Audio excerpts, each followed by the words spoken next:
Good afternoon, good evening, good morning if you're like somewhere around the world. Welcome to Indeed. It's the Independent Wrestling Podcast. I'm Mike, here to talk some independent wrestling like we do every week. Got my wonderful co-host with me, Righteous Reg. How you doing? Thank God the intro video only played one time today and didn't mute me coming into this. It's your favorite rapper, your favorite writer, your favorite podcaster, Righteous Reg. It's Indeed. Very excited to be here talking some independent wrestling. And we're talking some pretty important independent wrestling, I think, especially to the Canadian scene today here on the show, Mike. Pretty exciting stuff. Absolutely. Our guest today is we're here to talk about not only himself, but Alpha-1 Wrestling, which is making its return February 4th here in Hamilton, Ontario. So we do have with us the former Alpha-1 Wrestling Outer Limits champion, former Zero Gravity champion. He was a runner-up in the 2021 King of Hearts tournament, but you can see him every weeknight, except for Wednesdays, live on Twitch, in addition to wrestling rings around Ontario. Brett Michael David, better known as BMD. How are you doing? What's up, bud? I'm doing so much better after that intro. That was amazing. No one ever believes that I've been a champion anywhere, and you just solidified it all. So I hope all the buds that are here that questioned me can listen. Now, I saw Ethan Pages in the chat. That's amazing. What's up, bud? But no, that's great. I'm doing great, man. How are you guys? We doing are good. Doing good. Yeah, exciting. Exciting for sure. It's exciting times. Alpha-1's coming back. I'm so excited.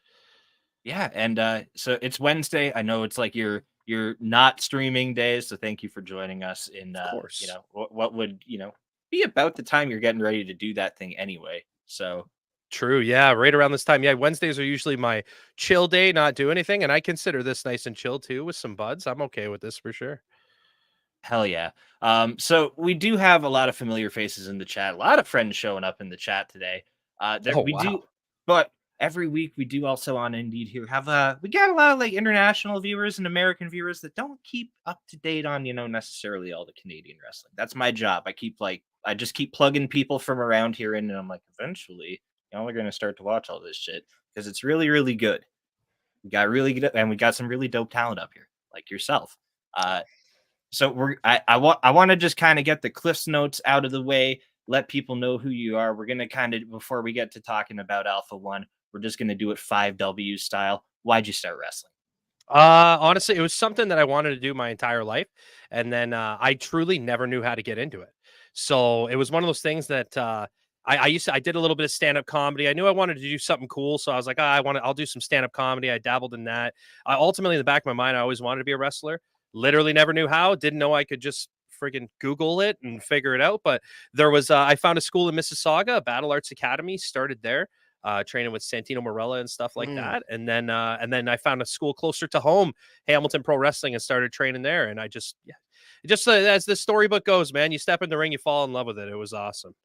All right. Well, you already answered the when, where, and the why. Or the when, where, and the who. No, that's okay. Boom. You took me. It's okay. That's good. We'll skip through this is like everyone asks this stuff. We gotta get you. We gotta get you through it. So, what would you say to describe your brand of wrestling to someone who's never seen BMD? Okay, so my brand of wrestling, I very much like. I don't know. I like to do a mix of everything. I'm a big fan of comedy wrestling too. So I just like entertaining. I like making people laugh, but at the same time, I just love when things are as real as possible. I mean, we're all aware how wrestling works. Everyone knows, but if people can suspend your disbelief just for a second, to me, that's amazing because that's the reason that I fell in love with wrestling too. So I just like to draw emotion. So if I can do that by making you laugh, or depending on my position on the card, if it's like I've had main event matches where they're very serious feuds and big deals and stuff like that. I like to brawl. I like to fight, and then if I can make you laugh at the same time, that's pretty much what I'm all about. I like to do a little bit of everything. Love it. Jack of all trades. Saw someone in the chat asking, is there any Q&A for viewers? Yes, if you want to get your question or comment read on the air, get a man. Send us a super chat. That's my butter Rob. Let's go. Send us a super chat. We got one here from Van Twinblade, better known. You might, if you're ever at Glory Pro Wrestling, the whiteboard guy. 1, Ethan Book 2D. 2, Rohit sucks. He's the best heel ever. I love him. Boo Rohit. Can't wait for the return. YouTube stream or IWTV or fight. TBA, just keep your eyes out on the socials, and you'll find out. Yeah, that's a good question. I'm sure it'll get answered eventually. Totally. Not today, I don't think, but just so we are here to talk about Alpha-1. The reason I wanted you specifically for this is kind of multifaceted. But reason number one being you're a decorated staple of the roster. You know, you were newcomer of the year there in your rookie year. You've held 2 different titles. You've been a tournament finalist. You're a fan favorite. What has Alpha-1 meant to you early in your career and then now? So to get back to like one of the reasons why I started wrestling, I was a big WWE fan. I didn't watch anything else aside from like WCW back in the day. That was Mhm. like me and my dad's thing was WWE, WCW. I never caught up on Ring of Honor. I never caught in on any of the independents, nothing. I didn't even really know it was fully a thing until I was working at my job and one of my buddies wanted to go take me to an indie wrestling show. And one of my first show, well, sorry, my very first show was an Alpha-1 wrestling show. Oh. Actually, yeah, I saw Ethan Page wrestle Shane, or is it Shane Douglas? I believe he wrestled on that card. I saw Scotty O'Shea wrestle Eric Young. It was a big deal. And when I finally got to actually see independent wrestling and see it live, I literally fell in love with it. Like the ring being right there, like I couldn't even imagine even touching a ring before that point. Mhm. So I just didn't see this as like a real possibility in my head. So going to Alpha-1 for that first time for my first show was amazing because I mean, you guys know if you've seen enough Alpha-1, Alpha-1 is in my opinion the best independent wrestling show going, especially in Canada, arguably everywhere. So to see that as my first one, I think I was pretty spoiled, and then I just fell in love with it. And then I went to every Alpha-1 show with my buddies before I started training. We were in the crowd watching, hanging out, and then eventually once I started, I made that my goal. I was like, I really, really, really want to work for Alpha-1 Wrestling. That's like my main goal, and anything beyond that is a bonus to me. And then I just got a little bit lucky having trained in Hamilton and having Ethan Page being from Hamilton as well. He popped in the school a couple of times just to kind of do some stuff with us trainees and things like that. And then it just kind of snowballed. I started going to shows, setting up, doing all the stuff you're supposed to do. And then an opportunity came up and I pounced on it. And that's pretty much it. And then I've considered Alpha-1 home ever since I felt comfortable. It took me a while to feel comfortable that I had actually secured a spot. But then I think once I won myself a championship, I felt okay. I think I'm doing all right. I sell tickets and I'm winning titles, so it's okay. Dude, Hell yeah. that's amazing.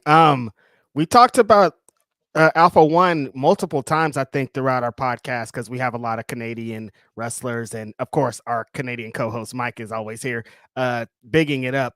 Talk about the importance of Alpha-1 in the Canadian scene specifically, because I think with the return of this, we've seen so many excited wrestlers, fans, and people alike just being like, finally, welcome back. Why is this mark Alpha-1 in Canada, and how important is the return to Canada?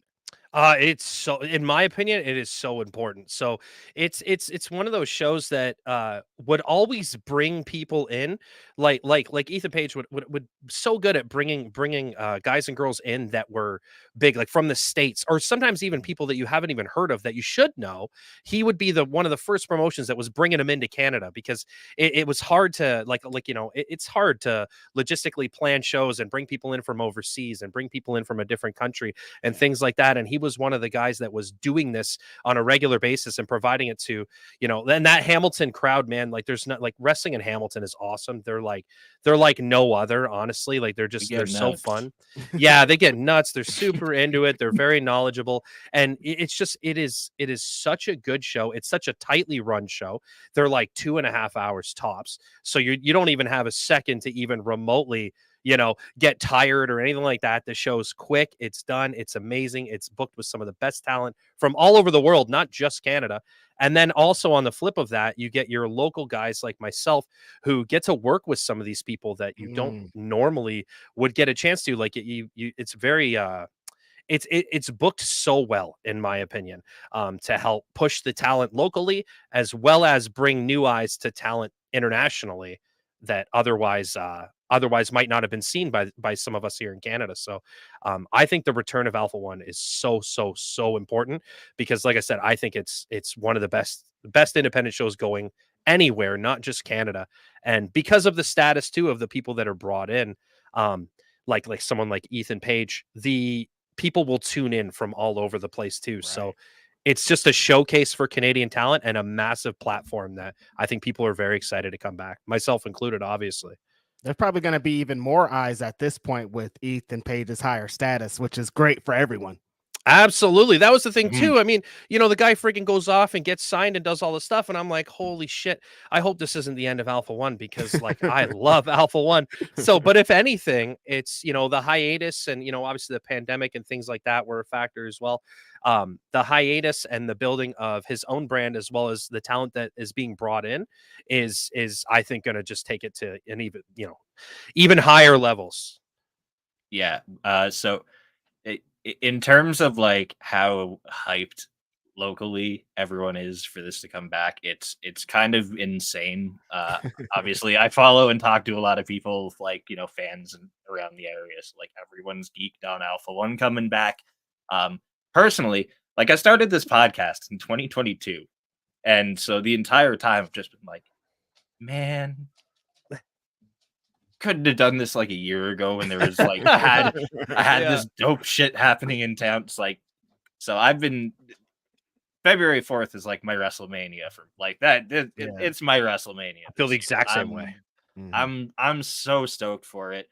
You mentioned a lot of like not only featuring local people on the regular in Alpha-1, but bringing in tons of people. Like like a year after you started wrestling, you had a great singles match with Eddie Kingston there. Got my ass kicked, you mean? Is that hey, an Eddie Kingston match, bro? Look, like, where does that happen? Like, you almost had him. You got greedy and you went for that 450. It's your fault. Going for the pop, Yeah. Should have gone for the cover, man. Should have gone for the cover. But like you just said, right? Like they're they bring in these guys and then they put the local talent in there with them. Like it's phenomenal. And if you're a year in or you're 10 years in, if they think you got it, they give you that platform, that opportunity. I think that's something that when you look around a lot of the independents that are really, kind of pushing the viewership and really getting a lot of people's attention, it's these kind of places that are building up these new local talents and local stars to further keep the scene healthy by building them up locally so they can get out and do awesome things. We see it with Daniel Garcia was an Alpha-1 regular, Dan the Dad Alpha-1 regular, Jake something Alpha-1 has been there a ton. You got to work with a bunch of people and was surrounded by, tons of vets early on. Did you take it? You were there so young into your career. So are there any like advice or lessons that you took with that, in life or wrestling that stand out? Absolutely, man. Like, I mean, the biggest thing that I took in, aside from, the basic working hard and showing face and you doing your best and setting up and helping out and all that stuff, shaking hands, all that stuff.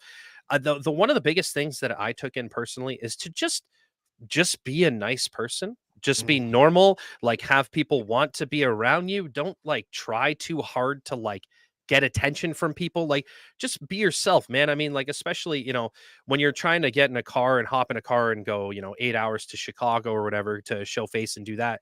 People got to want to be in the car with you for 8 hours, right? It's a long friggin' time. That's where I made some of like my best friend. That's how me and Ethan became real close. Like a lot of car rides, that Chicago trips to this, that. Space Monkey, one of my really good buds. I've been in the car with that guy so many friggin' times.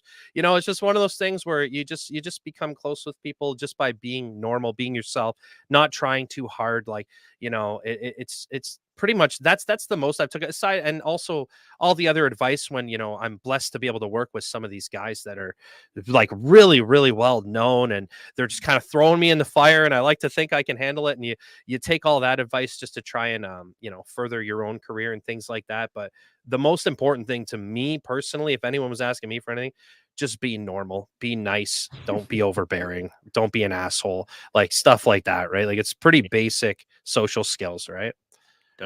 Don't be punishing is like such a big one. I don't It's want to sit. crazy. I don't want to sit in the car with an asshole for 8 hours. You know, like Yeah. It's crazy that has to be said. Like that's not a normal, like people don't come in nice. They're like, "Oh, I can be nice. I thought I had to come in being a jerk." What a crazy you know what? business. One of the craziest things too is like, you know, there's this old school thing, and I don't think it's necessarily a bad thing, but it's also, it depends how people go about it, where you got to go in, you got to shake hands with everybody, say hi to everybody. And it got to a point where people would come in and, you know, you'd be talking to someone, having a conversation, someone would walk right up, not care, just, "Yeah, hey, how are you?" Because they feel like they have to do that and have to say hi regardless of whatever's happening. Just being a normal person and being aware of your surroundings and not being overbearing and whatever is really, you would think it's common, but it's not always the most common, believe me. No, not at all. Not at all. But on to the positives. Alpha-1's coming back. When did you start kind of hearing rumblings of a comeback? And well, you know, what was that excitement like? There was some moments of discussion like over the past couple of years of like how we could do it, and logistically, obviously, with Ethan being in Michigan now, that changes things a little bit as well. There was a lot of moving parts and a lot of things happening, but we were kind of, you know, like a close circle of friends were kind of pushing here and there, like, "Hey, you know, you thinking about doing this? Let's bring it back. Let's bring it back. Let's bring it back." Right, just kind of here and there. And then I think with him doing some appearances, especially when AEW had their run in Hamilton there, which I was fortunate enough to do some extra work there as well. And Ethan was able to reconnect with some of the local fans as well. And I think it really reiterated the fact that people miss this, people want it, people do it. And I think really that's kind of when the ball, at least I think, started rolling. He could probably correct me if I'm wrong, but I think when AEW came to Hamilton there, that was really, there was Alpha-1 chants at a freaking AEW show. Like it was crazy, man. So then the ball kind of started rolling there. And then obviously once it got confirmed, I was very excited because, I mean, you know, with the Twitch streaming and stuff, I found a new love, man. I love doing this stuff so much. So wrestling kind of took a little bit of a backseat in a sense. But when Alpha-1 comes back, man, I'll drop everything for Alpha-1 in a heartbeat. Hell yeah. Something else is coming back with Alpha-1. Ah, hell Sad yeah. Buds are back. Hell So, yeah. you know, how did for those that are unaware, how did teaming with Ricky Shane Page and the creation of the Sad Buds come about? To be honest, I'm not like, again, I could be corrected if I'm wrong. I see someone wrote Elliot. That's nails. That's so funny. Sorry, he's pacing around. But Show Elliot. Hey, I we think love a furry family member visit. yeah, he's adorable. I won't say his name too much, otherwise he won't stop. But he's awesome. But as for the Sad Buds, like I can't really remember because it's been so long, and then the pandemic in between and stuff. I think we were just at different points in our careers where neither of us knew what was next. Like Ricky's a former decorated Alpha-1 champion, multiple time champion, Grand Slam champion, all the fun stuff. Ricky Shane Page is like, and also one of the best wrestlers going, in my opinion. I don't think he gets enough credit for his ability and his technical ability because he's so good and so prominent in the deathmatch scene that he's so good at that, but he's also just such a great wrestler in general too, aside from even the deathmatch stuff. So I think putting us together was just kind of maybe something that just got thrown together at one point, and then we realized that, like, this is really fun. I'm having fun. He's having fun. The crowd likes it. They like both of us. Let's just keep going with it. And then we had a few matches and it was going really well. And obviously the pandemic kind of halted everything. So to see that coming back, I'm so excited, man. Ricky's one of my best buds. I love the guy. Yeah, that I'm looking forward to the comeback. Are you able to kind of let us know what your intentions for the year might be? You know what? If this is the way it's going to be, and if me and Ricky are going to be a tag team, I mean, we're shooting for the stars, but I want those tag belts. I've never had the tag belts before. That's one. I've never held two championships in Alpha-1. I've never held the tag team titles. I've never held the alpha male title. I've wrestled for the alpha male title a couple times, got kind of jerked around a little bit. But you know what? If me and Ricky are going to team, I want to take over that tag division with him, man. He's one of my best buds. Hell yeah. Hell yeah. Before we wrap up talking about Alpha-1, I do want to talk about some other stuff with you before you head out.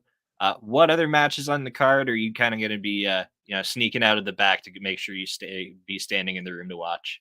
To be honest, I would love it if we were doing something first on the card. I'm not even just being a shill. I would love to watch the entire card. I'm very excited to watch Daniel Garcia and Alec Price. I think that's going to be a phenomenal match. Yeah. But literally every match that's lined up on the card, and this is the thing again, we were saying about Alpha-1 and putting over local talent as well as bringing in international talent.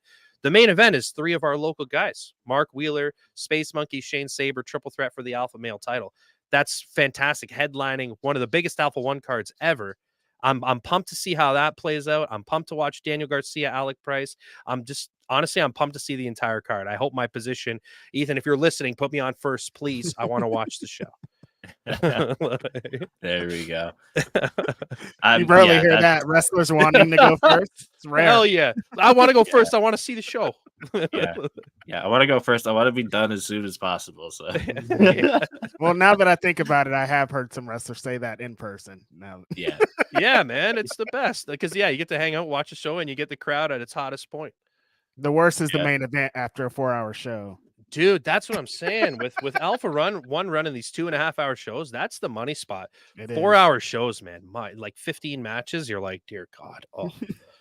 Wrestling on those is tough too. Sometimes if you're late in the card, I bet. Yeah, it gets a little much. Being in the building, at least you get the energy on the streams. It's like I'm so tempted to just do something else in my house right now. Yeah, I'll watch half now, watch half later or something. Yeah, I'm gonna pick up the replay tomorrow. Yeah. So speaking of streams, speaking of wrestling, I did want to bring up another place that you've popped up at recently because it's a personal treat of mine to watch. You worked at Mystery Wrestling earlier this year. That's a very unique experience and a show to be a part of. What was being there that day like? Dude, it was so fun. We were the first match of the first Mystery Wrestling show. So I think at that point it was like, we don't know. Nobody really knows what to expect. We don't know like how many people are there, how many people are watching. I was in one of those druid outfits, like not being able to, sorry, my dog's coming to bug me, but it was awesome. It was so fun. I really, really, really hope I get invited back. I think Mystery Wrestling is one of the most creative ideas and places in independent wrestling in a long time, and every single show for them has just gotten better and better and better. Uno knows how to book a show, man. They're so fun. Yeah between those Great concept. Between Mystery Wrestling and Loot, he's got some cool wrestling going on in that Gatineau area. What a vibe out there too, because I did the Loot show the night before as well. Usually I'm a baby face in most places, and for that show I was a baby face for the entire match. And then it was actually the night the Leafs advanced into the second round for the first time since like 2004. So that game was happening that night, and I actually had this jersey under the ring. So by the time the match was, wrapping up, I go onto the ring, I grab my jersey for some extra power with my 450, and it's the loudest boo I've ever heard in my life because we're in Ottawa, right? We're in freaking, we're right outside of Quebec. They don't like the Leafs out there. Yep, you're in the heart of Senators country and in the Canadians' backyard. Also, shout out to Willie on the wall behind you. Hell yeah, bud. I had him on the wall before he signed the deal, and now look, I summoned good things, so that's a good spot. I'm gonna put people there that I want to stick around. Toronto Maple Leafs just throwing the money out this year. 11-5, dude. Holy shit. I love Nylander. I can't complain. You talked about creativity, doing weird and wacky stuff. Something would be remiss if I didn't bring up a video clip that you brought to our attention earlier on in the year, or I guess later in last year. I don't know how this works. I don't know. The calendar changed and time's broken now. A couple months ago. I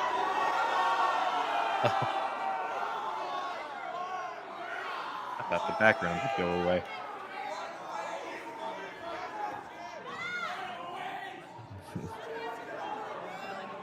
Good old Ketchup Chips. Oh, I gotta love it, eh? Ketchup Chips. Look, this is some real sicko shit, Reg. You don't even know.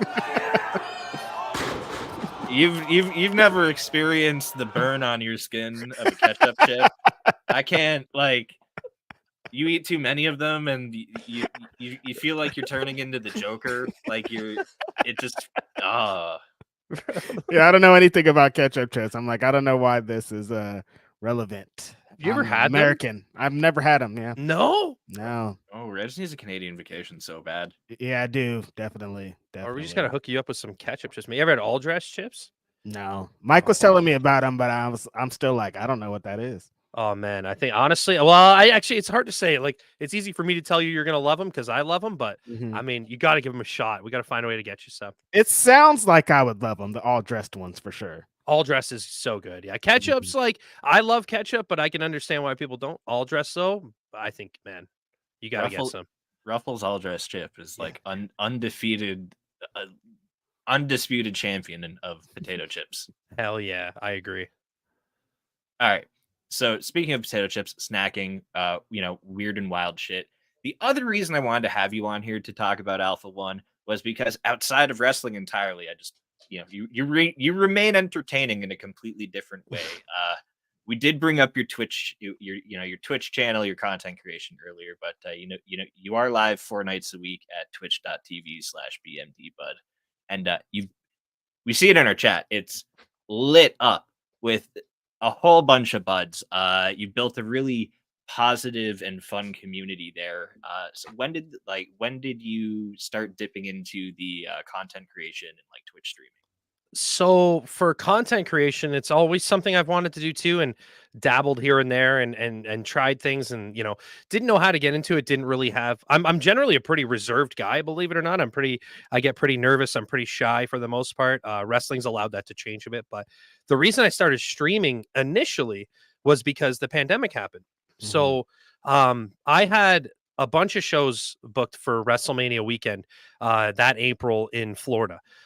Flights, everything, shows. And I really thought at that moment, I was so excited because it was the first time I had done previous WrestleMania weekends where I showed up and did some stuff for Alpha-1 and was lucky to get some other bookings. But this was the first weekend that I had, like, I thought in my mind it was going to be my coming out party to a larger audience. I had some really good matches coming up that weren't announced yet, and very, very, very excited. And so when the pandemic happened, it happened like right before that weekend. They shut everything down pretty much. It was like a week or two out. And so I canceled everything, right? You cancel your flights, you cancel all your plans. And I was gutted, man, because I was, wrestling was all my eggs were in the wrestling basket at the time.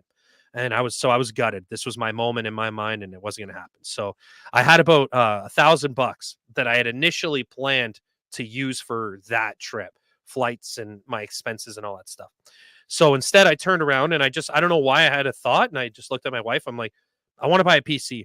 I don't have a PC. I never had a PC, I had played video games on my own, whatever, but I'm like, I want to buy a PC. She's like, okay, why? I want to start streaming because I thought I could keep I didn't know how long it was going to be. Thought I could keep my name out there while I'm streaming, and then at least like keep some of the momentum I thought I had at the time with wrestling by streaming. And then so I started, and I literally fell in love with it, man. I started streaming initially in the BMD character, which isn't necessarily far off from the real me, but it's a little bit turned up. And then eventually, I just got so comfortable that I just loved it, man. I started thinking of crazy ideas for streams and content, and then that just kind of became my whole love, man. And then the community, that was the thing that really kept it going, man. I was so fortunate, like. I had people like Ethan that were streaming that would send his buds over. And then I got Evil Uno. We had worked together a couple times, but we weren't necessarily close at the time. We'd just been on some same shows. We knew each other, whatever. And he rated me a few times before with like a couple hundred people. And at the time I had like anywhere from 5 to 10 people if I was lucky watching. And I just got lucky and was able to, I don't know, they just liked me, I guess. So they stuck around. And then Twitch just evolved and became my number one, man. I just fell in love with it. And from that turned into YouTube videos, turned into everything. And now there's this whole other side that like, man, this is what I want to do this full time. I want this to be my job. I want this to be the thing that I do. I have so many crazy and wacky ideas. And it's become like my passion, the same way wrestling did. So now instead of one basket, I got 2 baskets. You know what I'm saying? Not luck. Did he just write? It's not. Oh, he's still here too. He's still watching, listening to me ramble on. I was like, when are we going to be able to talk shit about him? He's not leaving. We can't. Oh, hey, you can talk shit about him right now. Go ahead. You got it. I can't. I got literally nothing. Nobody can. I think at this point. Ethan Page has literally done more for me than anyone could possibly do moving forward. Not just like with everything that's going on here and streaming and wrestling and all that, but even just like as a friend, like personally. I consider him one of my best friends in a way of like, he's just always there and just a really, really, really good friend, as well as all the other stuff on top of it too is just an added bonus. He's a great guy, honestly. Just hear this so often. Like I've heard what you said so often from other people. It's like, it has to be true at this point. If 100 people are saying the same thing, like it has to be true. It's no bullshit, man. I'm guaranteed there's at least 100 people just like me who say the exact same things for sure. That's great to hear. Like as a Hamiltonian, he's someone to look up to as a fan of wrestling in the city for sure. Absolutely. That I did kind of want to get back onto your community because you really open up with your chat and welcome them into your life. What's that been like? Having this fan base and community versus like a wrestling fan base. I know there's a bit of overlap, but it's not 100% at all. No, it initially started with all wrestling buds, and they all came in and thankfully I was lucky to have a half dozen of them or so that would stick around for every stream. And as I was figuring it all out, right, and started just like everyone else and playing video games and whatever before I started really trying to make different content and doing things. And so that started like that. And then honestly, I had a couple of YouTube videos kind of take off a little bit that had nothing to do with wrestling. So I ranked NHL goal horns one time on stream as like a gag, and that was like I don't know how long that video was posted, a year or two ago. And I get comments on it today still. And those people will then turn around and pop in my chat and in my stream. And then turns out like one of my mods, Kay, she's awesome. She is great. She's been in my community for so long. Popped in during a GeoGuessr stream, knows nothing about wrestling. And now we've made her enjoy wrestling, at least in a sense of like, she'll watch mystery wrestling or we tease her about it. I've kind of got like a bit of a 50-50 split, but people tend to listen to me talk about hockey or wrestling or random chess scandals that we were talking about the other night. That's pretty inappropriate. They listen to me talk about everything, man. Yeah. There's some the bad ads to some of my favorite shit. We're doing that again tomorrow. Yeah. Oh, good. I'll be there. Hell yeah. Hell yeah. You do have a ton of fun on stream, interact with your community a lot. Like your engagement with your community is really, really out there. Thank you. What is what's the worst level of pain you've gone through in the name of content? Was it the one chunk challenge, or would it be like celebrating a hype train while you're recovering from a vasectomy? Bro, that's close. Okay, the one chunk really sucked, but I mean, honestly, physical pain, I feel like I don't feel it anymore with all the hot sauce and all the bullshit like that. But mentally, as far as pain goes, one time during a 24-hour stream, one of the things that were on the spin the wheel, whatever, was to shave my eyebrows, and it hit, and I shaved my eyebrows. And I got to be honest, I will literally never, ever even think about doing that again. That was the worst. Like, I don't know, man. It felt like it was like 6 months where they did not grow back. Dude, going in public and people looking at you while they're like, because it's not like I had anything wrong. You can see them half growing in. So it's like, oh, you just did that. And people making fun of you at work. And then you have to try and fucking explain it. And you're like, man, like, I can't explain it. I did it. It's a thing that happened. I'll never do it again. That was the worst thing I've ever done by far. I lost half of one at a party, and it's no one can prepare you for how long it takes an eyebrow to grow back. Like it's not a simple thing. You know what the thing is too? Sorry, I'm looking at the chat now, and honestly, there's some stuff I do so much that I forget. I see Lishi said Satan's toe. That was a bad one. Liz says floor pickle. Okay, the pickle just fell on the floor once, and I was like, fuck it, I'll still eat it. Immediately got sick. I got a weak stomach. Oh no, dude! Dried Carolina Reapers, terrible. Satan's blood, terrible. And then the only other time, blood? Satan's blood is a hot sauce that, like, it's in a vial. It literally looks like blood. And I took it because I was like, oh, it's 800,000 Scoville. Some of the hot sauces I do are like 6, 7 million. I'm like, this will be nothing. So I took a full spoon, but it doesn't matter the Scoville, man. Like, whatever the peppers that are in there, it hit me and it was the worst. Like, the pain, I immediately got sick. It was terrible. But other than the eyebrows, the one time that was the worst was during a hockey stream. Sometimes I live stream the playoffs when the Leafs are in it. That brings in a lot of viewers as well. That's where I've gotten some people too. But they ended me with my hottest sauce 6 times in a row during a Leafs playoff game. And I just did it because I'm stupid. And I had to end the stream. It's the only time I've had to end the stream due to hot sauce. It was horrible. And then I put a cap on it after that. Yeah, that was bad. Like, it's kind of like when you think about it, though, over the course of time, you've consumed like literally billions of total Scoville units. Yeah, man. Well, that started as a way to engage and interact, but I also love hot sauce. So it was like one of those things where I'm like, I'm a bit of a masochist. I like to play games that torture me. I like to eat hot sauce. So like I like to challenge myself. So, but now it's just become such a staple in the stream that it's never going anywhere. I still enjoy doing it after like 3 years. So I keep bringing in new ones and like doing cool alerts for it and stuff. My wife's insane with it. So it's fun, man. Is it still hot? Yeah, man. Honestly, even some of my lower end ones that are like the cheaper ones for channel points and bits and stuff, they still are hot. It hasn't, like, my tolerance hasn't really changed, I guess. I don't know. It still kills me, man. That's wild. It's wild. That's wild, man.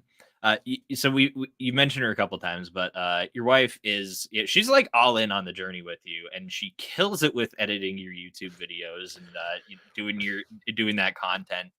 How is it having like your partner not only support you but like be hands on in the content creation? Be like just all in on whatever you're up to. I am the luckiest guy ever, and that's the truth. Like, she's been all in from day one. And day one, I didn't even know I wanted to be a wrestler. Day one was like one of the first outings I brought her to was to watch me do stand up, because that was the one thing that I was interested in at the time. I really loved stand up comedy and wanted to get into it at the time. That was what I was trying to throw my eggs in that basket. And it was something weird for her. She had never dealt with anything like that before. So it was kind of like different from the get go. And she's always been all in everything, man. Like, if I'm passionate about something, she's fine with it. She's passionate about it. Like I said, we don't have like a ton of money, so dropping $1,000 at the time on a gaming PC, dude. Like, and I had never mentioned anything about streaming before, but I was so adamant about it. She was just like, "Yep, okay, I'm in. Let's go. Let's do it." She's a creative herself. Like, she has her own Etsy shops and things like that. Does her own design work. Very, very successful at all that stuff. Like, she's always been a creative as well. So I think we've kind of brought that out of each other more, because she used to, manage a paint store for like 10 years and worked her way up the corporate ladder there and was set. That was her job. And, it just kind of, I don't know, I guess us being together and both of us being creative just kind of pushes us to take chances and take risks and things like that. And man, I'm so lucky. She's so on board with everything. I don't know how she listens to it, man. She'll sit here while I'm streaming and I'm talking like I'm talking right now. I'll get off. She'll still want to talk to me. And then she'll go over there and put headphones on and edit something of me talking for 3 hours. Wow. It's insane. I don't get it, man. I'm very lucky. That's awesome. Yeah, man. I'm so lucky. That's the kind of support system that just like it really helps everything thrive, though, to have that, to be in that kind of environment. You need to like feed off each other, right? Like it's just one of those things. Like, and like I said, I've mentioned him 700 times, but with Ethan Page and his wife, because like we've become friends and we've hung out with them and stuff too. They're the same way, man. And I find if you've got two people working with a common goal or supporting each other and helping, your chances of being successful they skyrocket, man. Like, if she hated everything I did, then like I couldn't sit here and take up my whole living room and stream and yell and scream and eat hot sauce and throw up and shave my eyebrows and all this stupid stuff that is fun for me. I wouldn't be able to do any of that if she didn't support it, right? She I don't know. I think she loves it, or she's a good liar. I don't know. Yeah, what was her eyebrow reaction? Actually, Oh yeah. I don't even fully know. I know she didn't like it. Tor, how did you feel about the eyebrows initially when I shaved them? She slaps. She's like, I don't even know.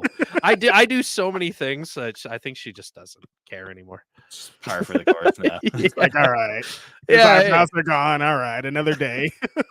I love yeah. I Yeah. love it. I love it. Um, well, I want to just thank you again for taking some time out on your night off to come hang out with us. So cool. Talk about yourself, talk about Alpha-1. Get to talk about your Twitch and your YouTube ventures. Um, buy tickets for Alpha-1 on February 4th. A1wrestling.com. Uh, what do well, in the meantime for you though, where else can people find you? Give them all your plugs and where to look for you at. So I'm on Twitter still as BMD Bud. I'm not super active there, but if you want to get a hold of me, the best way, is come in the stream, man. Twitch.tv/BMD Bud. I'm live Monday, Tuesday, Thursday, Friday at 6:30 p.m. Eastern time. And we're so close. YouTube. So we edit stream stuff for YouTube, but I also do comedy sketches and stuff as well as original content there. And there's so much of that coming down the pipeline now. We're like 15 subs away from 2,000. So if anybody's watching this and wants to toss a sub my way, we're this close. And I promise you, I'll make you laugh at least once, maybe in a 20-minute video. We'll see. It'll happen for sure. And that's YouTube BMD Bud as well. Yeah. Say BMD Bud everywhere, right? Yes. And then the only other channel I have is I do have a cartoon channel, but I haven't promoted that. I do cartoons as well. You can see one behind me, but I haven't fully dove into that 100% yet, so I'm not plugging it just yet. But I have a games channel as well, which is just BMD Bud Games. If gaming content's your thing as well, we edit those too. Hell yeah. Well, Brett, appreciate you so much for joining us again. Thank you very, very much. I can't wait to come see you at Alpha-1. I'll be there on February 4th. I know you will. It's going to be a great time. Hope you have a great night. Thank you again. Thanks, man. You too. I'm excited to hang out, meet face to face. And Reg, I hope you try some all dressed chips soon, bud. Me too. Yeah, I'm gonna have to put together a care package for him for sure. Appreciate Hell it. yeah. Hell yeah. Have a great night, Brett. Thanks, bud. You too. Bye.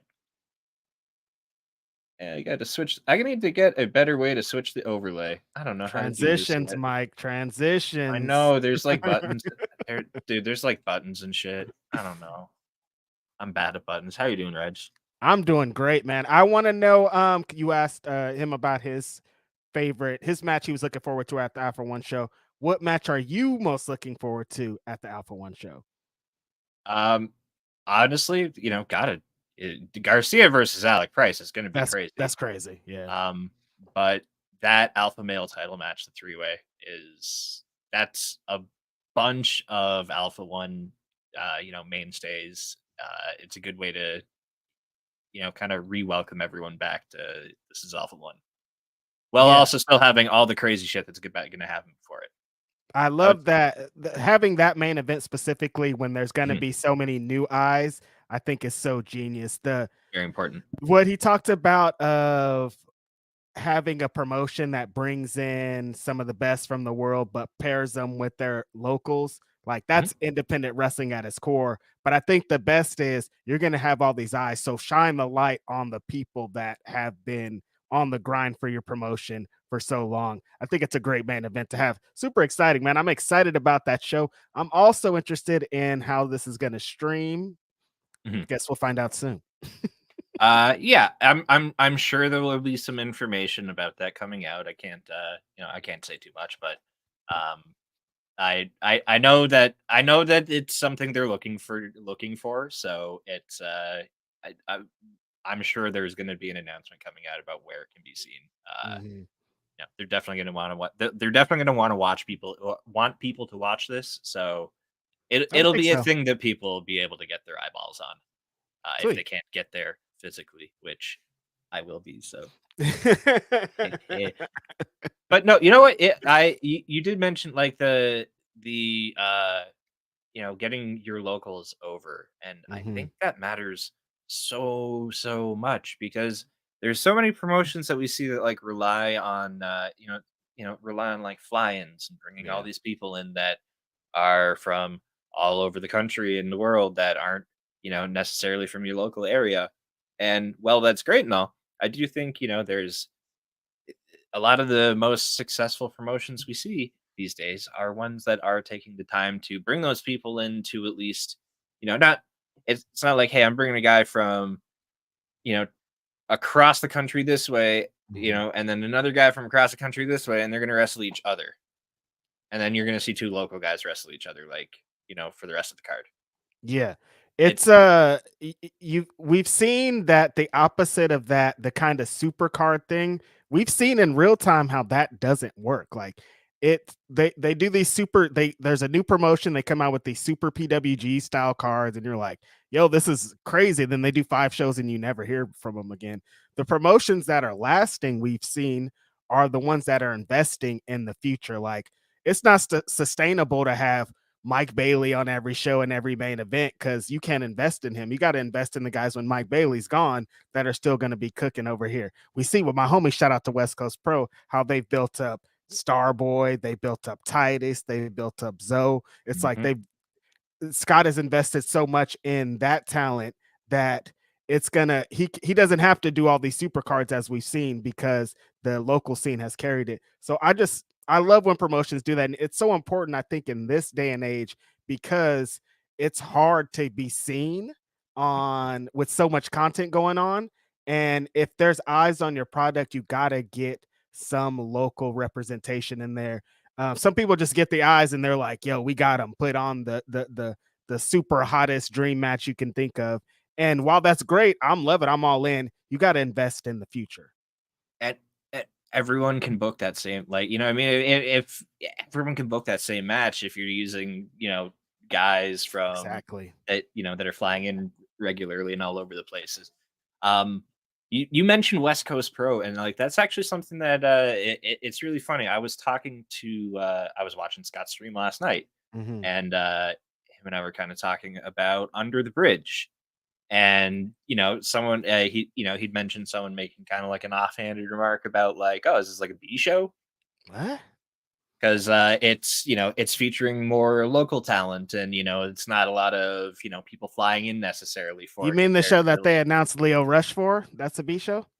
yeah, you know what I mean. That's what I mean. I feel, I don't know if people are looking at the card and it's like, oh, okay, so what they saw like Los Suavecitos and Jai Jewel and Vinny and Charlie on, or, and like Lil Cholo on, and we're like, oh yeah, it's like LA people. But Dude, that's yeah, awesome. we not one. Those are all awesome wrestlers anyway. I'm saying, like, yo, like, I'm jealous of this card. Like, Every time they announce a new match and a new person, I'm like, hey, yo, I put on under the Leo Rush tweet, bring Leo Rush to San Francisco, bro. What's going on here? I'm jealous over here. No, I love that Scott changes the game, especially as a California independent wrestling connoisseur for close to 20 years now, more than 20 years at this point. Little Cholo is awesome. Like, he's been somewhere for so long. Like, having that representation on these cards and changing kind of what West Coast Pro is in a different region, I think is awesome. Like, I'm also, like I said, jealous. I want to see that lucha shit. Like, bring that lucha shit over here too. Like, he knows the market over there and he switches it up. That's funny that someone would call it a B. I'm like, a show with Leo Rush is not a B show, dude. You're talking crazy. Yeah, they just announced like Mio Momino's on that too. Come on. Leo Rush, Lee Moriarty, Lee. Yeah, Black Taurus is on it. Black Taurus, come on, man. Come on. What? Yeah, I also like Black Taurus. Last time he wrestled a West Coast Pro show, he showed up in the middle of his match. He did. It was the coolest shit ever. Nah, dude, he's badass. I was at one West Coast Pro show where, before the show, and he showed up. LA always eats good. They have forever. He showed up and I was all, damn, he's just like bad. Even before he gets into as he's been thirst trapping on the internet, even before he gets to the gear, he's a badass motherfucker. So like, it's exciting. I'm excited for his future. There's some exciting things going on in his thing. So yeah, it's gonna be a really dope show. What other kind of things have you been excited about recently in independent wrestling? I'm just trying to find the opportunity to talk about Mr. Danger in some way, because every time I see something about him, it blows my mind. I'm like, how could I get a Mr. Danger promo over on Indeed before the show's over? It's here right now. We're talking about it. AR Fox, one of the best trainers in all of wrestling. It's unbelievable, his track record already. Like, his prize pupil had his dream match at WrestleMania against John Cena. Like, if you just start there, you're like, oh, he's cooking, and then you could go all the way down. But this new kid, Mr. Danger, if you guys haven't seen him, he's nuts. He's insane. I love wrestlers that give me the feeling of when before the internet was popular, you would hear about, I always bring up Sabu for an example. Like, you would hear about these wrestlers and they'd be like, you got to see this person. You read in magazines, they're like, this guy's nuts, and you wouldn't know. And then you would see him and you'd be like, oh, this guy nuts. He doesn't care about something. Like, I don't know if he's like a daredevil. He might die in this ring. Like, any wrestler that gives you that kind of Jeff Hardy style feeling, I love him. I think Mr. Danger is one of those. He does like a springboard Phoenix splash to the outside that looks like dangerous for everybody. Like, Mr. Danger is a great name. Just he just like the way that he throws his body. Some people do the same. Some people do the 450 splash. Some people do the Phoenix splash. Some people do the shooting star press. And I love how there's so much variety. I think he adds variety to it. I'm such a big fan of this kid. I was writing an article for PWI last night, and I was like, it's between these two. Like, it was between him and another wrestler, the one that I ended up doing the article on. And I was like, this kid is so great. I have to come on the podcast and talk about him. Yeah, no, I'm here for it. Yeah, the springboard Phoenix splash thing. Like, watching Mr. Danger wrestle scares the shit out of me. Exactly. It's the last time I think somebody started showing up on indie shows that made me feel like that was like Commander. Yes. And like, this is dangerous. Yeah. I think like that his name is fitting. And if you can make me feel like that, I'm like, yo, I don't know. I love it. That's my favorite feeling in the world. He's not even doing deathmatch shit either. It's just like, it's just crazy high flying. Like, wow, you have anti-gravity cheats on. I don't know how. No, it's fucked. I'm excited for some lucha shit that I get to go see in like a week. I get that demand show. I get that demand show. We were talking about lucha, and dude, that there was some clips of Jack Cartwheel and Gringo doing a ladder match. You saw that? So that was at their last show. Yeah. So that was a ladder match that Jack Cartwheel and Gringo had for the Demand Lucha Championship. Oh, that was a demand show. That was a Demand Lucha show. That was their last show. And Jack Cartwheel won that ladder match, won the championship, ended Gringo's like well over a year reign. So, and now his first defense is against Gringo Loco and Mustafa Ali. I'm so excited. I already know it's gonna be good. I just have to like go there and see what I like. It's more like, what am I gonna see? Right. Because I've seen all those videos on Twitter of Mustafa Ali like posting his like training videos, and in like a couple of those videos, he's running some of those crazy lucha chain spots with Gringo Loco in training. Yep. So it's like, okay, those two already know each other well enough where I know they're gonna do some shit that I've never seen before in my life. And then you add in Jack Cartwheel on top of that, who's like another one of those people who I just watch him wrestle with my jaw like hanging down here because he does just some of the weirdest shit, and he has the most impressive body control with like I've never seen someone be able to just like, he seems like he knows what every part of his body's doing at every single moment of just life.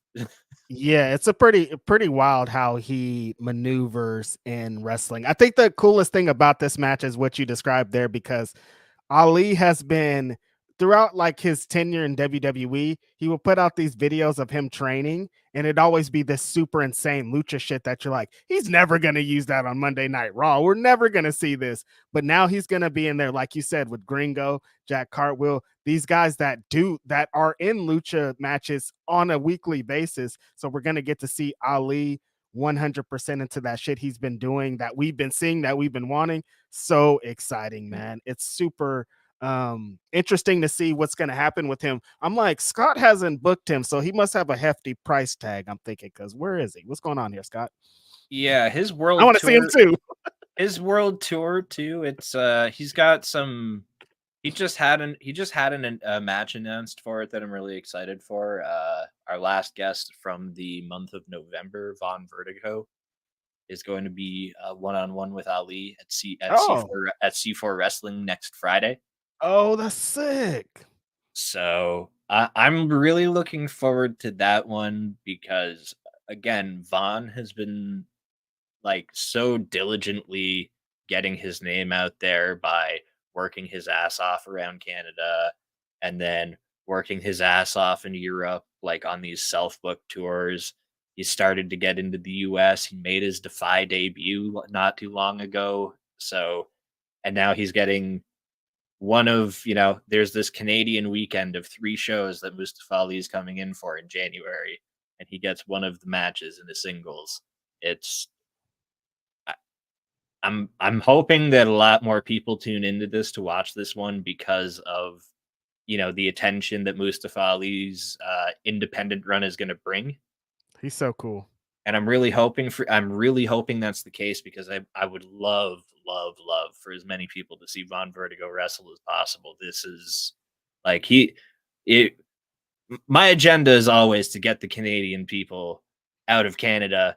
I don't want to see them wrestling every weekend in Toronto because they can't get across the fucking border to get like, some American dates or something. So like I want this to be the match that like leads to that for this dude. Yeah, I think that's another really exciting component to Ali's little run that he's about to get on here is the unknowns are the people that are on the come up that he's going to face Mhm. that are going to be getting more eyes on them. He's about to really cook, and everybody that's along for the ride is just a good position to be in. And I think Von Vertical in the position that he's been in right now, this is great for him. I'm Shout trying to out to find you. the super chat because it was super cool earlier. Shout out to you, That J one, Rose. that one's cool too. J Rose, what's up, my Thank, bro? thank you very much. I had to change it up a bit for the new year. Which chat were you Yeah, looking for? Was it super uh, chat? no, it's a regular chat. Just keep Oh, talking. I'm really? gonna find it. I'm almost there. It's all good.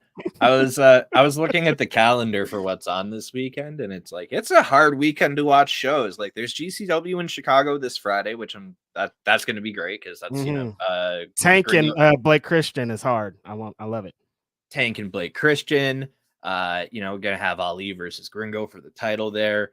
But like Saturday is just such a tough day to watch shows on because you've got, there's a GCW show running, there's a bunch of indies running on IWTV, but then there's also TNA Hard to Kill, Battle in the Valley, and AEW Collision are all gonna be on. There's all gonna be, some top independent names that are gonna be probably showing up on some of those shows. I know that First Wrestling WrestlePalooza made a very obvious cancellation announcement for Brian Keith that he'll be probably a collision on Saturday.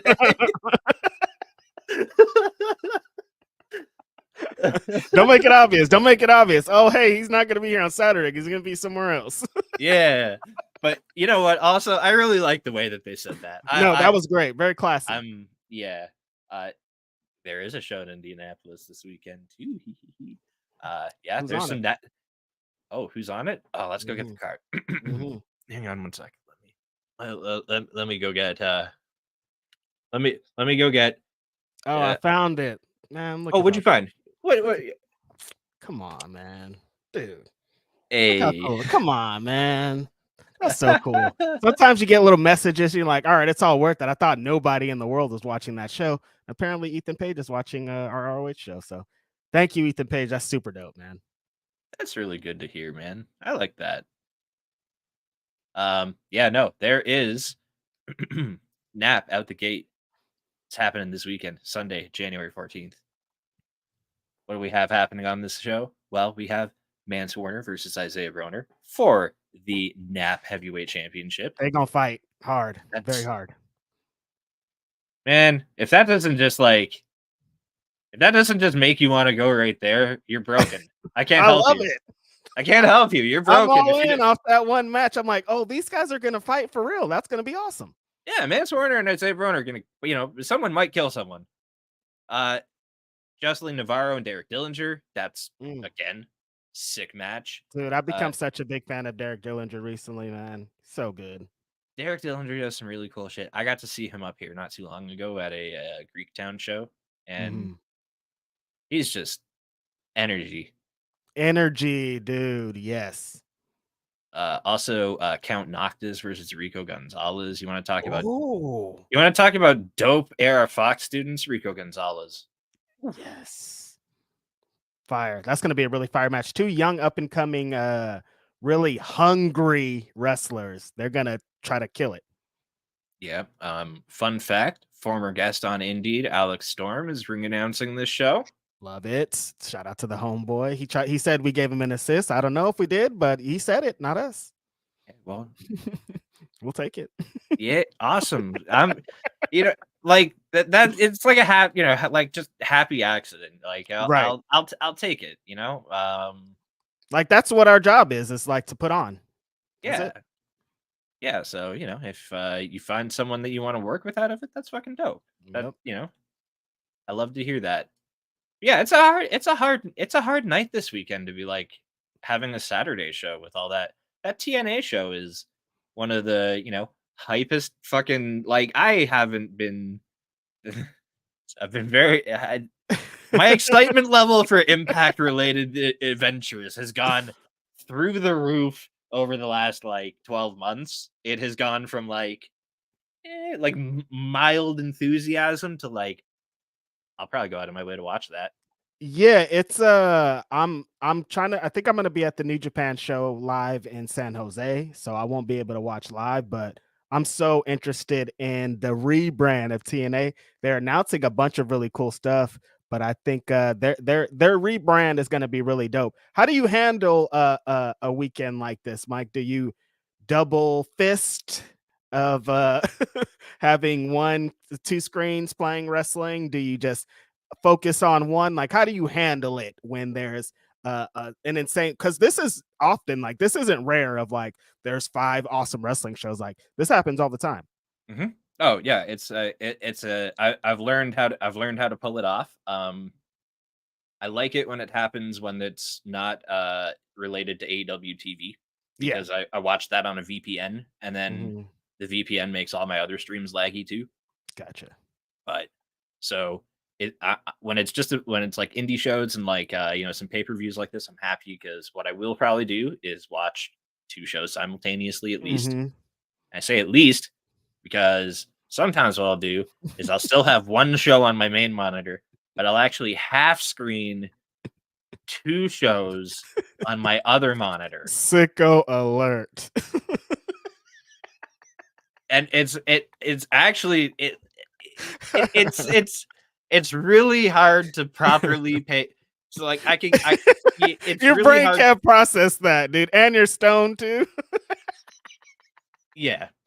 Look, I'm not saying it works out great, but what ends up happening usually is like I'll realize something cool is like because it's very rare that like some super insane shit is happening on all 3 things simultaneously. So usually it's like one thing can get like my immediate focus while I kind of like side eye some other things every few seconds. Right. But then like if something I'll know like okay like this one's I got to go back. I really got to go back and watch this one. So a triple monitor or triple screen, it's really tough. I'm probably only going to do 2, but I might do 3. It depends on like how overlapping everything is because I know that Battle in the Valley and like TNA don't start at the same time. But I do know that they will overlap each other eventually. And they will also overlap GCW, and I really want to see Microman versus Joey Janela. So yeah, look, I called you a sicko, but I'm sure one time I have computer, laptop, and phone all on wrestling. So I mean, when you're a sicko, like you don't get to this show for nothing, Mike. Like we're sickos. That's what it is. Yeah. No, like I wouldn't be talking about wrestling on the internet if I didn't like it this much. Saying which totally, by the way, that you had an interaction with somebody about that. I thought like, you were bringing it back around. I'm like, look at Mike. He's a good interviewer over here. I don't want to be interviewed. No, but you talked about that with somebody like, or you interacted with somebody about that like online earlier. It was like,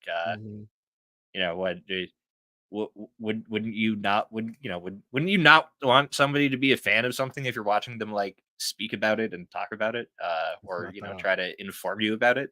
Oh yeah, because the guy was like, these people are trying to be fans first, media second. I'm like, isn't that kind of how it should be? I thought like it doesn't have to be. There could be you're just here to do your job, but I'm not just here to do my job. I'm here because I like wrestling. Yeah, I actually hate wrestling. I just felt like starting a podcast about Dude, that's independent what's wrestling, right? so funny. Every time Like, someone asks when I'm like, oh, I talk about wrestling for a living pretty much. And they're like, do you like that? And I'm like, would I talk about this for a living if I didn't like it? And then it makes me think, I'm like, are there people that are doing this that don't like it? And I'm like, yeah, there's a lot of people that do their job like this and don't like what they're talking about. And that's crazy to me. yeah, no, like I don't want to watch a federal tax accountant talk to me about music, and I don't want to No. watch I don't want to watch somebody who doesn't, who does. Of course, it's going to be better if they know what they're talking about and they like it. It's so weird to want to. Why would I cover this if I'm not a fan of it? Like wrestling is such a weird thing to It's be so into. weird. Like to Like do that's what what I was saying. Like, why would I pick wrestling of all things to not like to just try to make money? And there ain't money over here like this. What are you talking about, dude? to do what we're doing right now, if we didn't like it, would be the silliest, like the No, shittiest waste of that would our be free sicko. time. That'd be a That real would be sicko mode. That of like yeah, we don't like this, but we just talk about it all. Like if I didn't like wrestling and I talked about it for 8 hours on a podcast a week, people would be like, "What's wrong with you?" yeah. You're sicko. I love it. Love the Absolutely. game. Hell yeah. So do I. Watch it this weekend. There's a whole bunch of it. Where can everyone find you at in the meantime, Reg? At Righteous Reg, if you want to find me on socials. Mike and I have become TikTok boys, so you can find us on TikTok now. That's a new thing. I've been trying to make videos and shit. It's annoying. Also, you can find me. So every Wednesday, I'm here, of course, with Mike. Every Wednesday night, I'm on with Denise for the AEW Dynamite post show. Tomorrow's Ask Grapsity with Philip Lindsay, and then it's also the ROH post show with Kate. And every Saturday, it's Philip Lindsay, Righteous Reg, the Grapsity podcast, talking about the best news stories of the week. And I'm working on some new stuff, and also a bunch of cool stuff is coming out. This year is going to be cool. I'm just going to say that. Hell yeah. I don't want to miss this super chat. Ali versus Gringo Loco at GCW is happening. Oh yeah, that's fine. There's a video showed Glory Pro. Hey, if he turns up at Glory Pro, I hope so for you. That'd be awesome. Hi. For myself, Mike from Indeed on all the socials, also on TikTok. We're on TikTok now at Indeed Podcast. So you can follow us there and watch clips of this show that you already just watched. But if you want to just see some of the best bits, funniest bits, chopped down into more digestible format with some funny little graphics and sound effects and shit, hey, give us a follow there. We'll see you next Wednesday. We've got Veda Scott with us next week. Ooh, that slide video. Oh my god, dude. Yeah, we're just gonna talk about the 3-story twisty slide for the entire time. Nothing else. Can't believe they put that shit in a mall. We'll see you next Wednesday.